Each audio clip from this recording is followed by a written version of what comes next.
จ้าสวนผักของน้อยๆก็เลิกงานมาก็บ่มีหยังหรอกจ้ะก็พามาแวะมาเบิ่งแตงโมที่ปลูกไว้เด้อจ้ะนี่จ้ะแตงโมที่ปลูกไว้ก็นี่จ้าเพิ่นออกหน่วยให้เห็นแล้วจ้ะแตงโมที่ปลูกไว้4ต้นนี่จ้ะนี่จ้ะเพิ่นออกหน่วยแล้วจ้ะแตงโมในกล่องโฟมจ้าเลิกงานมาก็คือเก่าล่ะจ้ะแวะมาเบิ่งแปลงผักแล้วก็ถั่วฝักยาวจ้ะถั่วฝักยาวจ้ะถั่วฝักยาวก็กำลังออกดอกจ้ะ กำลังจะออกฝักให้เห็นแล้วเนาะอีกบ่จักมื้อแล้วจ้ะนี่จ้ะตัวฝักยาวในกล่องโฟม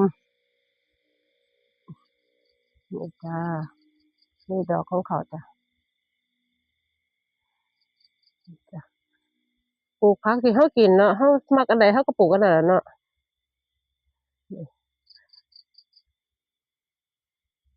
นี่จ้ะเฮ็ดงานประจำก็บ่ได้ค่อยมีเวลาว่างดอกจ้ะเวลาว่างก็มีเวลาอยู่ส่ำนี้ล่ะจ้ะนี่อันดับแรกเนาะเราก็บ่ให้กล่องเขาขาดน้ำเนาะจ้ะเราค่อยต้องเช็กเบิ่งตลอดเด้อจ้ะนี่ยังมีอยู่จ้ะนี่จ้ะบ่ให้ขาดน้ำน่ะบ่ให้น้ำเขาลดเด้อจ้ะนี่จ้ะน้ำยังมีอยู่